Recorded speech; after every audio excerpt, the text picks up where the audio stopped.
Call to the stand, Kelly Simon.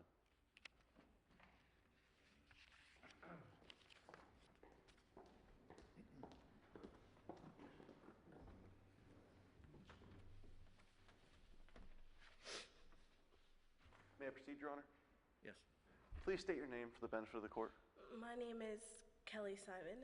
And what is your relation to Jordan Simon? Jordan was my daughter. Could you describe your daughter for the court today, Miss Simon? Jordan was always outgoing and friendly, and running was what she loved to do. It was something that we did together to bond. How did you encourage your daughter's running career? Well, every year I had to pinch pennies for her to attend a summer training program as a single working mother, but it was where she got real competition, and she was training under Charlie McAllister. Miss Simon, who is Charlie McAllister? Charlie is a former Olympian, and he was also the person to introduce us to Terry Swift. And who, Miss Simon, is Terry Swift? Terry Swift was the coach at Ruffed Grouse and the person who had offered us a scholarship. Permission to approach the witness, Your Honor, with what has been pre-marked as Exhibit 6. We have already distributed to the opposing counsel a copy. And permission to approach the bench, Your Honor? Sure. We would like to take this time to give you a packet of all of the exhibits that will be used over the course of today. A similar packet has already been distributed to the defense. Ms. Simon, could you identify for the court what Exhibit 6 is? This is an email exchange between the athletic director, Jamie Hager, and I concerning Jordan's attendance to Ruffed Grouse. And is this a fair and accurate representation of that exchange? Yes, it is. Your Honor, at this time, we would like to admit Exhibit 6 into evidence. Any objection? I have no objection, Your Honor. It is admitted. Could you describe the nature of this conversation? I had initially been concerned about Jordan attending Ruffed Grouse because she had been to public schools and her academics weren't that great, but athletic director Jamie Hager had assured me that as long as Jordan was performing well in track and she was winning races, that her academics didn't matter and that her scholarship was secure. We would not have any problems so long as Jordan was winning. Now, Ms. Simon, what, if any, issues occurred as a result of Jordan's running at Ruffed Grouse High School?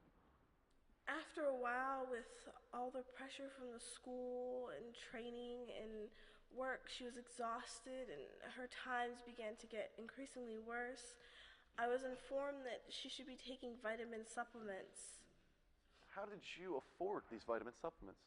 Well, after the death of my husband, Kian, I had set up a trust fund for Jordan, and we had agreed that she would talk to me before making any purchases, and it was for her future, and the best way to get her to a college was through a scholarship, so I allowed her access to the account. What, if any, issues occurred as a result of the use of this trust fund? Well, Jordan hadn't approached me about anything, and I went to go check the account, and it was down $25,000. That was too much money, and I had thought it had been fraudulently drawn, but then I was informed that Jordan had withdrew all of it, and I had to know what happened to the money, so I went to one of her track practices and confronted her. What happened when you confronted Jordan Simon? I had shown up unannounced, and I had asked her, and she began getting upset and began yelling and screaming, saying that Coach Swift and I knew where the money was going and that it was all Coach Swift's fault. I had no idea what she was talking about because she even implied that it was Coach Swift's idea. And when I had asked Terry about it, I never got a straight answer, and he just told me that I had to trust him or I had to find another school. Ms. Simon, how did you first learn about erythropoietin, or EPO? The first time I heard about the drug was when the article about Leona Hamlin had been published. Who is Leona Hamlin? Leona Hamlin was one of Wissawee's most decorated athletes, and she had trained under Terry Swift, and I knew that Jordan had been hanging out with her, so I had approached Jordan about it because I was concerned. And what was Jordan's reaction when you approached her? I had made sure to ask Jordan, and she was surprised that Leona had been caught up in that stuff, and I proceeded to ask Jordan if she would ever think about doing that, and she got upset and accused me of not trusting her, and I trusted my daughter. I had raised her. She knew better than to harm herself.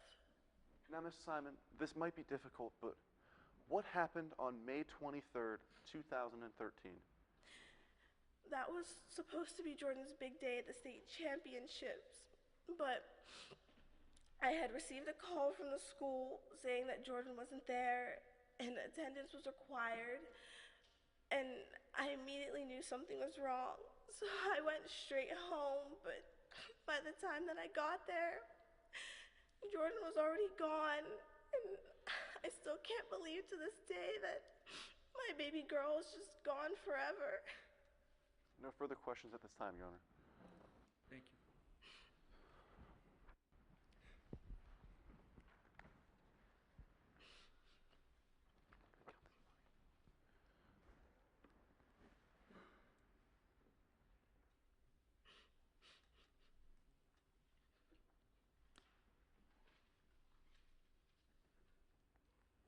Cross-examine?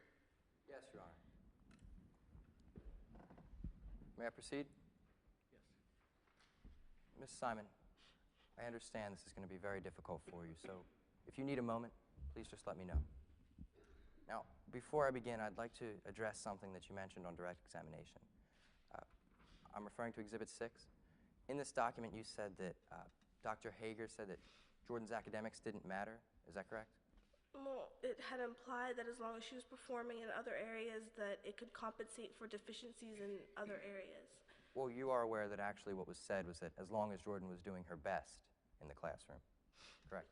Yeah, but it also says that exceptional performance on the track can be more than compensate in our eyes for deficiencies in other areas. Now, Ms. Simon, I'd like to talk about your running career when you were younger.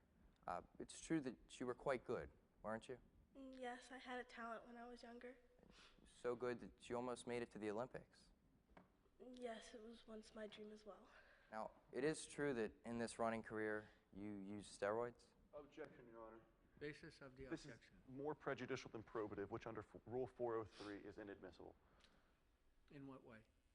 This is going to a past use of performance-enhancing drugs by Ms. Simon, which, although might have some probative value, will prejudice the jury much more than has much more prejudicial value than it does probative. Response? Your Honor, in order for Rule 403 to apply, the evidence being drawn out must be far more prejudicial, and this must outweigh its probative effects. Now, the evidence is being offered for knowledge of this witness, pursuant to Rule 404b2, not for propensity. We're not attacking her character, Your Honor. We're simply asking whether or not she was aware of the side effects of these drugs. The objection is overruled. You may answer the question. So, Ms. Simon, you did use performance-enhancing drugs when you were younger? I had tried steroids. I have never tried EPO, but I didn't like the side effects, and I made sure Jordan would never do anything like that. Right. You stopped using the drug because you didn't like the side effects. Yes, of the steroid. Now, Ms. Simon, in November of 2012, you searched Jordan's room? Yes, it had taken me a while. Objection, Your Honor. The incident that Attorney Zindel is attempting to elicit happened after the fact of Jordan's death and therefore would be irrelevant under Rule 402. Your Honor, if I may make an offer of proof, the evidence to be drawn out will state that vials of EPO, the drug in question, were found in Jordan's room in Miss Simon's household, and I do feel that that's highly relevant in today's case. Your Honor, if I I'm may. going to overrule the objection. I'll be advising the jury before they go out to deliberate as to what weight they can give it. Miss Simon, you searched Jordan's room, Yes, I did. and you found vials of EPO in your daughter's closet. Yes, it had taken me a while to be able to go through Jordan's stuff. I had never had any reason to go through her stuff before, but as soon as I found them, I was convinced that they had come from rough grounds. So you smashed those vials?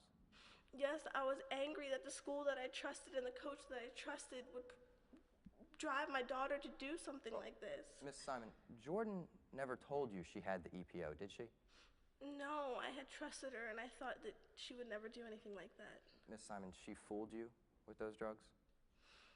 I wouldn't say she fooled me. I just couldn't recognize the signs. I wasn't trained. I didn't have any medical knowledge. If I would have known, I would have stopped Now, it. Miss Simon, I'd like to talk about the trust fund that you had mentioned.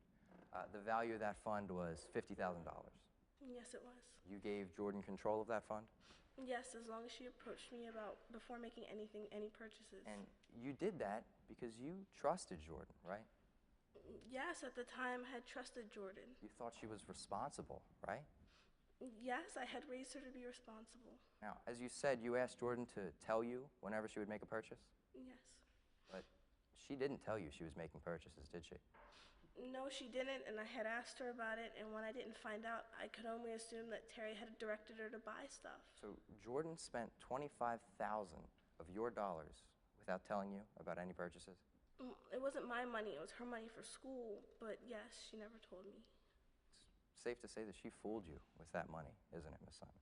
It was an oversight, yes, on my part, and I wish I would have known, but like I said, I had assumed that Terry had been directing her to buy stuff. Now, Miss Simon, I'd like to talk about the time that you became concerned about Jordan after speaking to Morgan Pierce. You learned that Jordan was having headaches? Yes, I knew she had headaches. I attributed it to the stress of the school. You witnessed her being dizzy. Yeah, I knew she was feeling woozy, but with the exhaustion, she wasn't up to par with performing. Now, you asked Jordan if she was using EPO, am I correct? Yes, when I found out about Leona Hamlin, I was concerned. Jordan denied it, didn't she? Yes, and I believed her. I thought she would never do that. and Jordan got then- defensive? Well, yes, like I said, she thought I didn't trust her, and I did trust her, and I also trusted Rough Grouse to guide her and not let her do that. And Jordan stormed out of the room, is that correct? Yes, she did. And because of this, you became concerned that your daughter may have had a tumor, is that right? No, I was concerned for other health reasons, and Kian had died to similar circumstances, so I was afraid she was being affected. But Miss Simon, directing you back to my question, you did at one point think your daughter had a tumor, right? Yes, due to the health issues. Now, Jordan never told you the real reason she was exhibiting those symptoms, did she? No, she didn't, and I don't know what they were. I thought they were attributed to the stress. Jordan fooled you with those symptoms, didn't she, Miss Simon? I wouldn't say she fooled me. If I would have known that they were signs for EPO, if someone would have told me, I would have gotten her. I would have helped her. Thank you, Miss Simon.